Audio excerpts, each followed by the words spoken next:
E aí, pessoal, tudo bem? Sejam muito bem-vindos à nossa 22ª videoaula da disciplina de máquinas térmicas.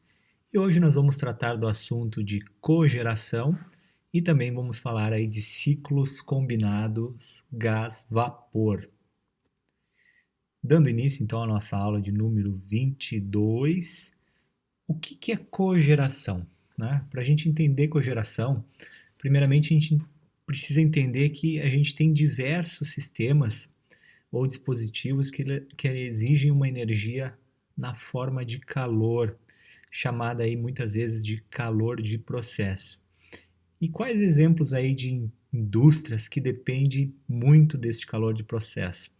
A gente tem aí o setor químico, celulose e papel, refinarias de petróleo, fabricantes de aço, processadoras de alimento, indústria têxtil, entre outras diversas. E que calor de processo é essa? Né? E o que se exige nessas indústrias? O calor de processo geralmente é fornecido por vapor de água. Né? A gente tem como utilidade a água, aonde se atinge aí pressões de 5 a 7 atmosfera, né? 7 vezes a pressão atmosfera, e de 150 a 200 graus Celsius. E como que se dá, então, este calor de processo? Geralmente, então, essas indústrias, elas possuem uma caldeira e uma bomba, né? Um sistema de bombeamento para fazer a recirculação deste fluido de trabalho, né? Que é a água. E na caldeira ocorre, então, a evaporação, né? A vaporização, com um fornecimento de calor, aí, normalmente de uma fornalha, para a caldeira, para se chegar, então, nessas condições aqui de pressão e temperatura. E aí é distribuído para uma unidade de processamento térmico, né? Para N finalidades, normalmente para um aquecimento, né? De um reator, de outros exemplos, né, que pode ter, principalmente são reatores, né, onde a gente pode processar aí celulose, papel, produtos químicos. Indústrias de alimentos têm autoclaves também, que normalmente querem fazer o processamento de alimentos para esterilização, né, dos alimentos, indústrias têxteis, enfim. É distribuído para a unidade de processamento térmico. E, uma vez que calor de processo, né, uma taxa de calor de processo é transferida, então, o fluido ele perde energia e na saída dessa unidade de processamento, ela deverá sair como um líquido saturado, tá? Uma vez que ela vai ser novamente bombeada para a caldeira. Então, as exigências que se tem é que nessa unidade de processamento térmico seja esgotado a energia do fluido, né? Não é o vapor que ele é esgotado, né? O ciclo ele é fechado, tá? O vapor ele só vai perder energia, mas o fluido é o mesmo. Pode ter vazamentos, pode ter situações onde é necessário fazer um make-up, né? Uma adição de água constante por conta de vazamentos, mas normalmente o ciclo ele opera de modo fechado com um mesmo fluido. Ele só ganha energia na caldeira e perde energia na unidade de processamento térmico. E o que seria a cogeração? A cogeração vai ser o que? A produção de mais de uma forma útil de energia, como, por exemplo, calor de processo e energia elétrica, utilizando uma mesma fonte de energia. Daí nós temos aqui dois fluxogramas mostrando exatamente o funcionamento de uma unidade de cogeração. O que muda, né? Ali para unidade aí de processamento térmico, né? Que tem uma caldeira, a unidade e a bomba. Bom, a gente acrescenta aqui a turbina na saída da caldeira para fazer o quê? A geração de energia elétrica.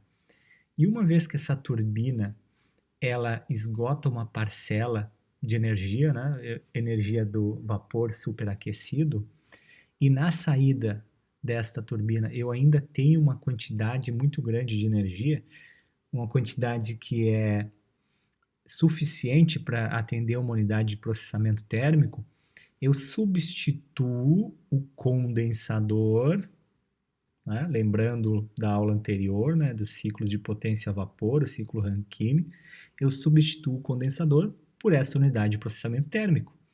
Então eu faço a transferência que é necessária, né, a transferência de energia para a minha vizinhança, eu faço na unidade de processamento térmico, de modo que faça o esgotamento de energia até que se atinja, no mínimo, a condição de líquido saturado, para, novamente, retornar este fluido pela sucção da bomba até a caldeira. Isso é um exemplo de uma unidade de cogeração ideal. Mas digamos que eu tenha situações intermitentes, né? Tem situações que a minha indústria ela vai exigir vapor, né? Calor de processo, e horas não exija. Ou horas necessite gerar energia elétrica e horas não necessite de geração de energia elétrica. Daí eu tenho uma usina de cogeração com cargas ajustáveis. Ou seja, o que eu mudo aqui? Eu acrescento uma válvula, né, de estrangulamento aqui, né, uma válvula, para fazer um desvio do meu fluido. Caso eu não queira gerar energia elétrica, eu distribuo o meu fluidos oriundo da caldeira diretamente para a unidade de processamento térmico. Ou, caso eu não queira uma fração de calor de processo diretamente aqui desta válvula, eu posso mandar então diretamente para a turbina para a geração de energia elétrica. E mesmo na turbina eu posso ter um ajuste aqui, ó.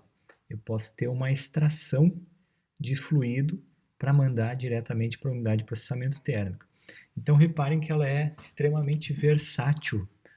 Eu posso gerar diretamente, né, calor de processo da caldeira por meio desta válvula, ou eu posso extrair uma fração quando o meu interesse, por exemplo, é uma determinada pressão, né, de vapor, eu extraio da turbina esta determinada pressão necessária. E aqui, né, a fração não extraída, né, a fração que foi esgotada, ela passa para o condensador normalmente, né, para fazer o que? A mudança de fase para líquido saturado, para a bomba 1 fazer então a sucção até a pressão da caldeira. Na unidade de processamento térmico, esgota-se a energia, né, para os equipamentos necessários que necessitam de calor de processo.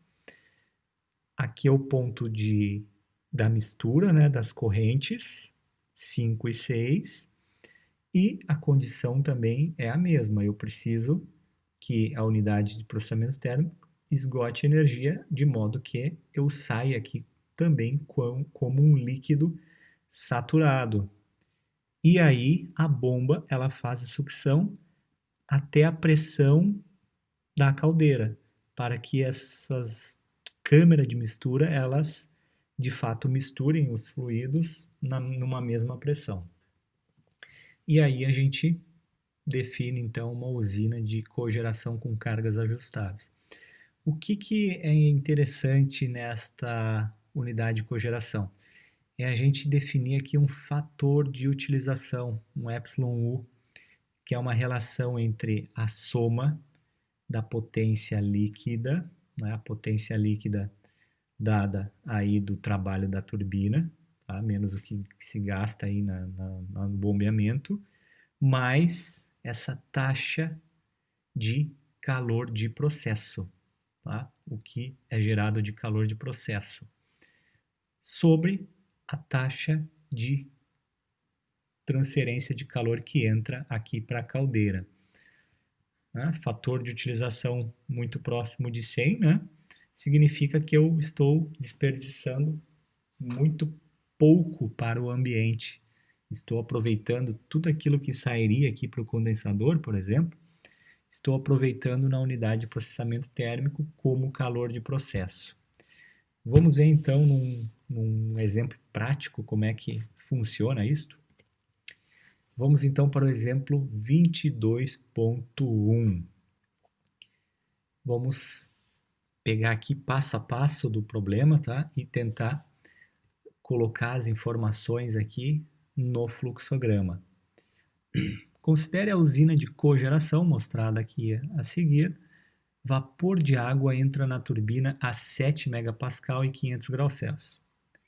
Então, ele entra onde, né? Ele entra aqui na turbina, na corrente 3, a 7 megapascal e na temperatura de 500, né? Como é dado aqui nesta corrente 1 também, que vai ser igual à corrente 3, né? Se a corrente ela for toda indo para a turbina, então a condição é de 7 megapascal e 500 graus Celsius.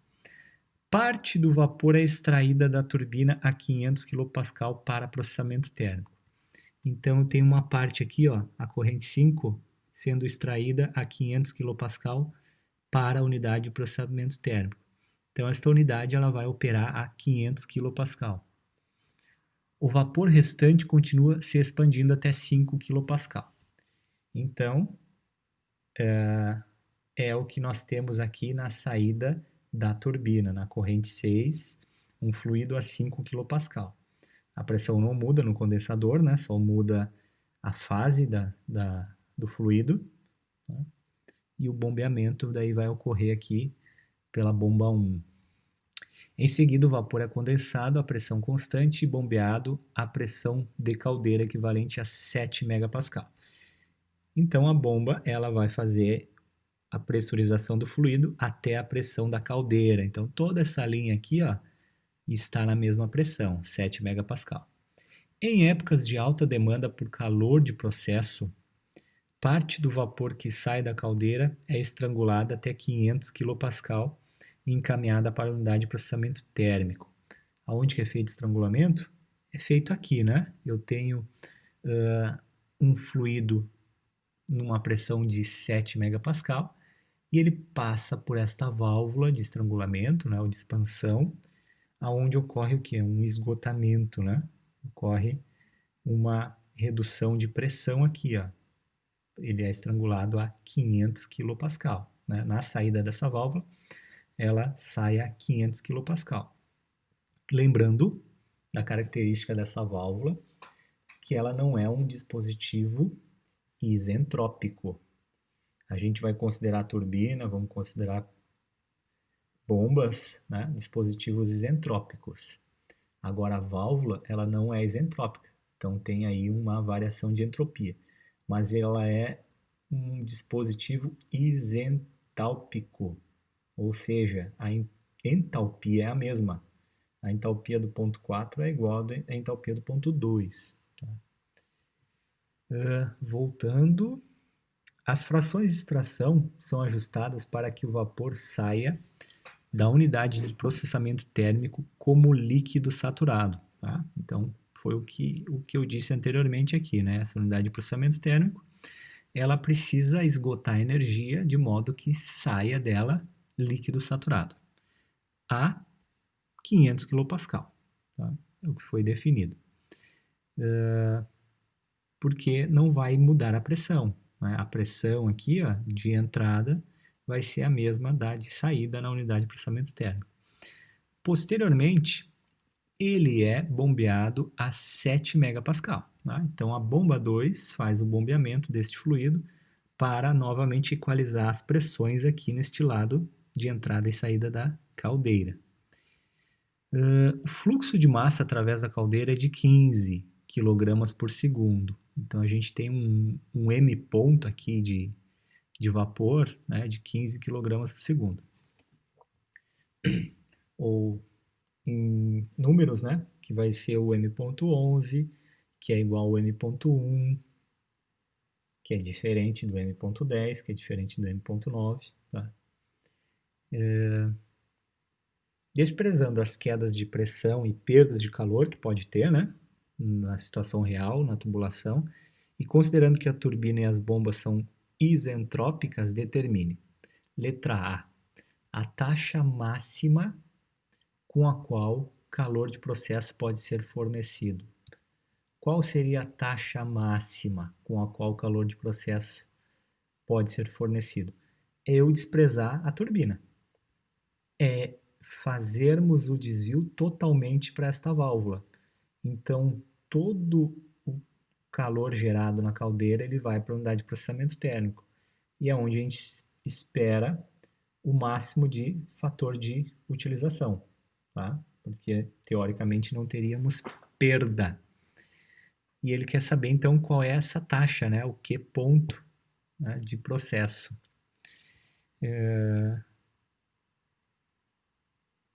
Letra B, a potência produzida, né? O que se produz lá na turbina, menos o que se gasta lá nas bombas, e o fator de utilização quando nenhum calor de processo é fornecido.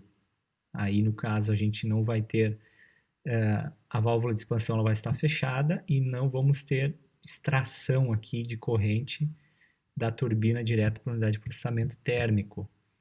E a gente espera que o fator de utilização, nessa situação, se iguale com a eficiência térmica, tá? Porque a gente não vai ter aqui calor de processo. Então, vai ser nada mais do que a nossa eficiência térmica. Mas vamos ver isso. E letra C, a taxa com a qual o calor de processo é fornecido quando 10% de vapor é extraído antes de entrar na turbina. Então, daqueles 15 kg por segundo, 10% de 15 vem aqui diretamente para essa linha. Tá? Então, o M.2 é 10% de 15 kg por segundo. E 70% é extraído da turbina a 500 kPa para processamento térmico. A gente extrai 70% então da corrente aqui, né, diretamente para a unidade de processamento térmico. Vamos ver então daí como é que fica esta taxa, né? Então vamos lá, vamos começar primeiro com a letra A taxa máxima com a qual o calor de processo pode ser fornecido. Bom, primeiro a gente precisa fazer aí um trabalho, digamos, de detetive, né? Encontrar aí as entalpias, temperaturas apenas para se entrar nas tabelas de líquido e vapor, tabela de vapor superaquecido, as linhas de líquido saturado, sendo que a gente tem várias informações dadas do problema, a gente tem inúmeras, né? A gente tem a primeira delas, né, são as linhas aqui de saturação. Por exemplo, a corrente aqui de saída do condensador, ela é um líquido saturado. A gente sabe a pressão dela, né? 5 kPa. E a gente sabe que do ponto 8 ao ponto 9 é o bombeamento aqui da bomba 1. Sabemos que no ponto 9 a pressão é de 7 megapascal. Na bomba 2, a gente sabe também qual é a pressão e sabemos que é um líquido saturado aqui na bomba 2, na saída da unidade de processamento térmico. Sabemos que a pressão vai até 7 megapascal novamente. Então a gente sabe várias entalpias, várias pressões. O que mais? Outra informação importante é que o ponto 1, 2, 3, né? 1, 2, 3, eles podem se separar. Sendo que do 2, ele vai para o 4, de forma aonde que se aumenta a entropia, tá? Esta válvula, então, de expansão, ela aumenta a entropia. Aquela pressão, aquela perda de pressão, ela é perdida, né? É dissipada aqui, o atrito que se gera aqui de perdas promovem aqui um aumento de entropia, mas ele tem a mesma entalpia do ponto 1, do ponto 2 e do ponto 3, tá? A entropia apenas é diferente. Agora aqui, ó, no 3, analisando o 3 e o 6, por exemplo, ou o 5, isso tudo aqui é isentrópico. Então a gente sabe, sabendo que a entropia do ponto 3 é igual à entropia do ponto 5, que é igual à entropia do ponto 6, a gente consegue determinar os títulos, tanto do ponto 6 quanto do ponto 5, para saber qual é a entalpia da mistura no ponto 5 e no ponto 6. Por isso que eu falei que é um trabalho aí de detetive, tá? Onde vocês têm ferramentas já da aula anterior, né? Como é que se calcula esses problemas. Então, vamos fazer um resumo, então, dos resultados. O trabalho da bomba 1, né? Basta saber as diferenças de pressão que a gente tem, né? E o da bomba 2 também, e quais são os volumes específicos, que são valores tabelados, né? Pegando aí o volume de líquido saturado. E a gente determina, então, esses trabalhos aqui, 7,03 e 7,1. Entalpias, como eu falei, né? Tem várias entalpias facilmente encontradas, então estão todas elas listadas aqui, entalpia 1, 2, 3 e 4, entalpia 5, entalpia 6, entalpia 7, entalpia 8, entalpia 9, que a gente determina quando se calcula o trabalho das bombas 1 e 2, e entalpia 10. Então são no total aqui 10 entalpias, sendo que tem uma 11 aqui perdida, tá? Que é provável que seja determinado em algum outro momento ou que seja necessário dela, né? Vamos ver se vai ser necessário essa entalpia. Provável que sim, quando a gente for calcular o calor de processo, o calor que entra na caldeira. Mas vamos lá para a letra A. Eu quero saber, então, qual é a taxa máxima com o qual o calor de processo pode ser fornecido. A taxa máxima, né, do calor de processo, eu tenho uma quantidade mássica de 15 kg por segundo que vai diretamente, então, para esta válvula. Então, o M.2 vai ser igual ao M.4, que vai ser igual a 15 kg por segundo. Tá? Então, o M.4 que é igual ao M.7 de saída, né, da unidade de processamento, que é igual ao M.1, que é igual a 15. E agora, estas outras taxas é o que iria lá para a turbina, que no caso não vai nada para a turbina, ela é zero. O calor de processo é dado pelo balanço de entradas e saídas, ou seja, entalpia 4 menos entalpia 7, vezes a taxa mássica de 15 kg por segundo. E aí a gente determina então um calor de processo de 41.570 kW. E nessa situação, né, o fator de utilização, se a gente fosse calcular, seria 100%, né, uma vez que nenhum calor de processo é rejeitado lá no condensador que iria para a vizinhança.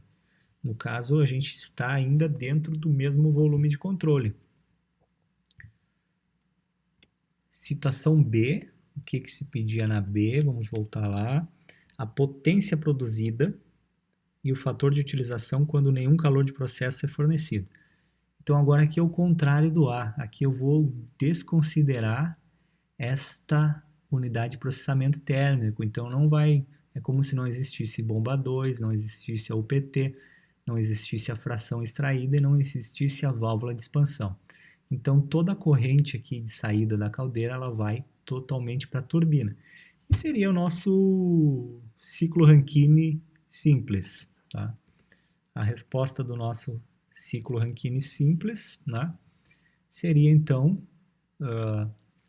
considerando uma corrente única, né, indo totalmente para a turbina, calculando a potência da turbina, né, a gente chega aí a 20.076 kW.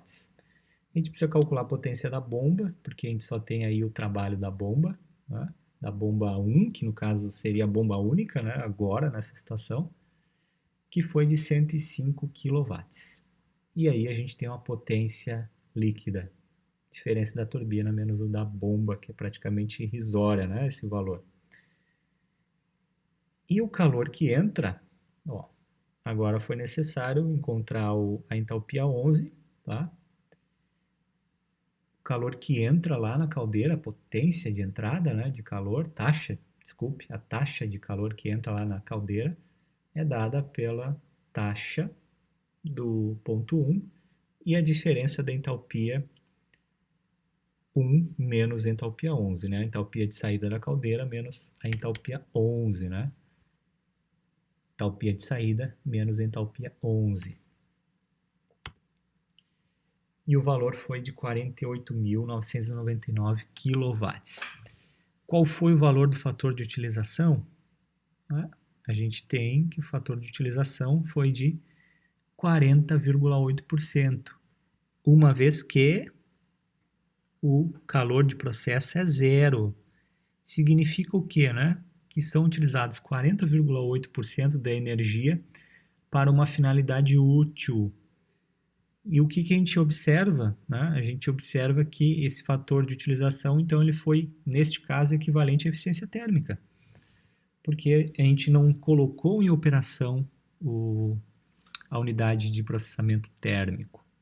Vamos ver agora na situação C, aonde a gente mescla, a gente utiliza tanto o sistema para geração de energia elétrica quanto para geração de calor de processo. Vamos ver como é que fica isso então. Vamos só pegar o enunciado do problema novamente. A taxa com qual o calor de processo é fornecido quando 10% de vapor é extraído antes de entrar na turbina. Então, 10% aqui da corrente que sai da caldeira vai diretamente aqui para a unidade de processamento térmico por meio da válvula de expansão. E 70% é extraído aqui, ó. 70% é extraído para a unidade de processamento térmico, a 500 kPa, e o restante ele é esgotado até o estágio final da turbina, né, e vai lá para o condensador. Vamos ver como é que fica então o fator aí de utilização. C. A gente precisa fazer um balanço de energia na unidade de processamento térmico. Tá? A gente tem aqui o balanço que é dado pelas cargas que entram, tá? E as cargas que saem. Vamos só ver aqui, ó.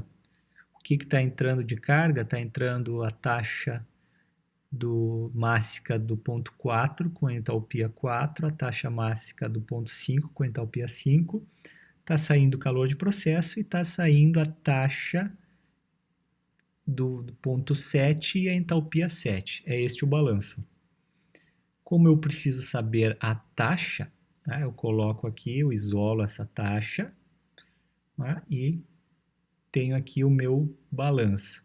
Eu já tenho as entalpias, eu preciso determinar essas taxas aqui que são diferentes.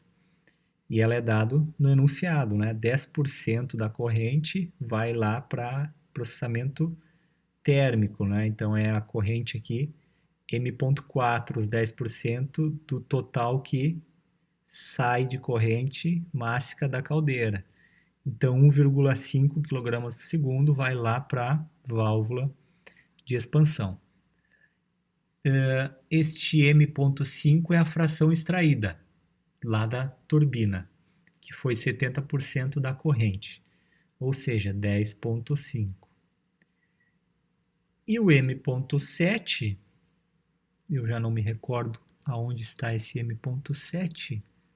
O M.7 é o que sai, né? Seria a soma, então, das correntes. E o M.7, daí ele retorna lá para a caldeira. Eu preciso dele porque ele está aqui no balanço, né? E o M.7, então, é a soma das duas correntes, que que foi de 12 kg por segundo. E aí, com esses valores, a gente fecha o nosso balanço e determina o calor de processo, que foi de 26,2 megawatts. Agora a gente tem condições de calcular o fator de utilização, sendo que a gente precisa calcular a potência, né, a nova potência da turbina. Então, são novos valores aí de cálculos, né? A gente pode se basear nesses cálculos, mas agora fazendo com as correntes diferentes, né? Porque parcelas de correntes foram extraídas, né? Não é o cálculo com 15 kg por segundo. Tem que descontar o que foi lá para a válvula de expansão e o que foi extraído ali na turbina. Não foi gerada energia elétrica. E aí esse cálculo fornece 11 megawatts de potência. E também a gente precisa calcular, né, a quantidade de calor consumida lá na caldeira, que no caso daí o valor passa a ser de 43 megawatts. Com esses novos valores, a gente encontra um fator de utilização de 86%, né? Ou seja, da quantidade total gerada, né, de calor, né, de consumo lá na caldeira, né, calor transferido para a caldeira, 86% foi transferido para uma forma útil de energia. E isso então é o que representa aí o fator de utilização. Vamos agora para a parte final aqui da aula de hoje, que é agora trabalhar com ciclos combinados gás-vapor. Na intenção de quê? De aumentar a eficiência térmica, uma vez que a gente pode fazer uma combinação desses dois sistemas. Lembrando lá do ciclo de potência a gás, nós tínhamos um compressor, uma câmara de combustão para fazer a queima do combustível, né? Aumentar o nível energético do gás para expandir aqui na turbina. E da turbina sairia para o ambiente. Os gases, né, de exaustão sairiam para o ambiente. Ou iam lá para um sistema de regeneração, né? Nesse caso, a gente vai passar esses gases num trocador de calor. E abaixo nós temos um sistema de Rankine, né? Um ciclo de potência a vapor, que no lugar da caldeira a gente está colocando um trocador de calor para fazer a mudança de fase do líquido a vapor superaquecido. Então, quem está fazendo o papel de transferir calor para a minha caldeira, que no caso não vai ter caldeira, vai ser o trocador de calor transferindo diretamente para o meu fluido de trabalho. E aí a gente combina duas eficiências, como é mostrado aqui nesse diagrama TS. Eu tenho em verde aqui a representação do ciclo a vapor, em azul, né, a representação do ciclo a gás, o ciclo Brayton, né? Vamos ver então agora como é que fica então um resultado de eficiência térmica combinando esses dois ciclos. Vamos então para o nosso último exemplo 22.2. Considere o ciclo combinado gás-vapor mostrado abaixo.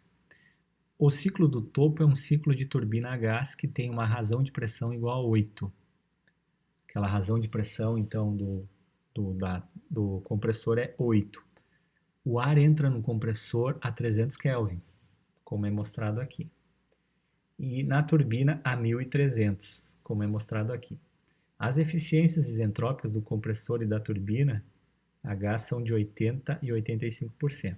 Então, por isso que eu tenho aqui um 4 linha, porque ele não é um dispositivo isentrópico, e eu tenho um 2 linha, porque o meu compressor também não é isentrópico. O ciclo abaixo é um ciclo Rankine simples, ideal, que opera entre os limites de pressão de 7 eu tenho aqui ó, a pressão ó, de 7 megapascal e 5 quilopascal, que é a pressão ali de saída da turbina e de entrada no condensador.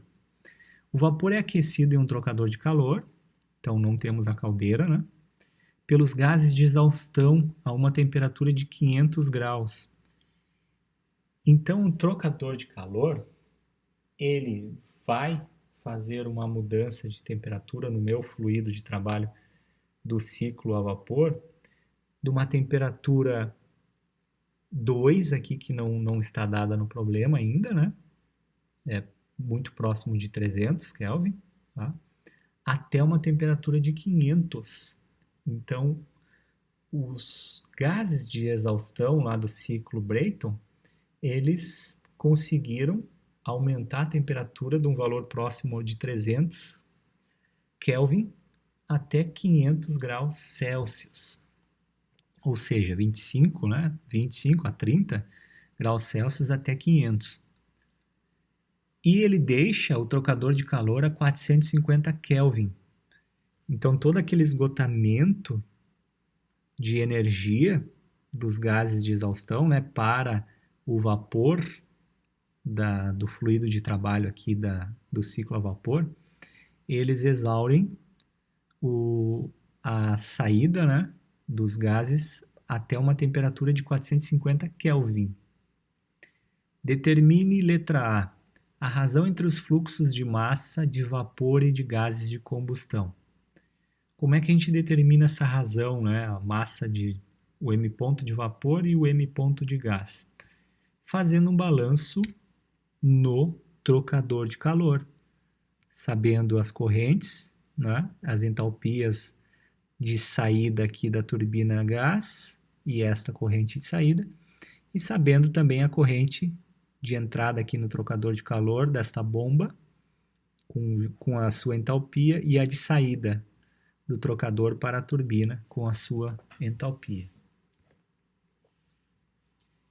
E a B, a eficiência térmica do ciclo combinado.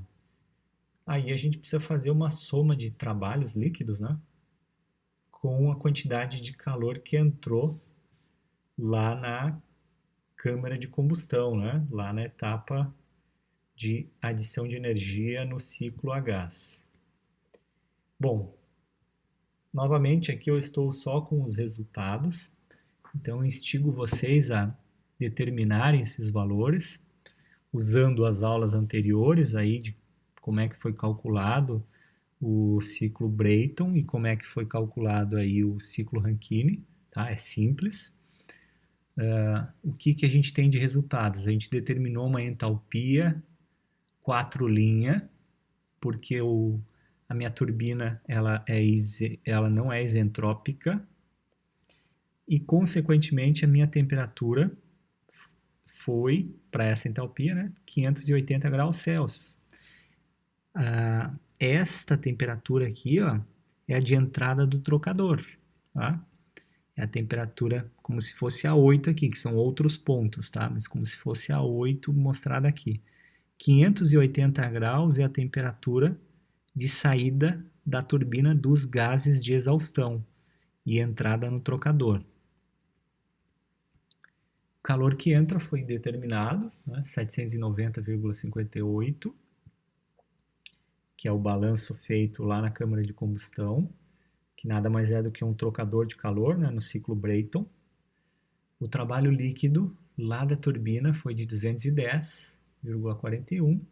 A eficiência térmica calculada, né, tendo essas duas informações, foi de 26,6%. E a entalpia 5, né, entalpia 5' ela é dada pela entalpia a 450 Kelvin, que foi dada no problema, né? O fluido, né, os gases de exaustão, eles deixam o trocador a 450 Kelvin.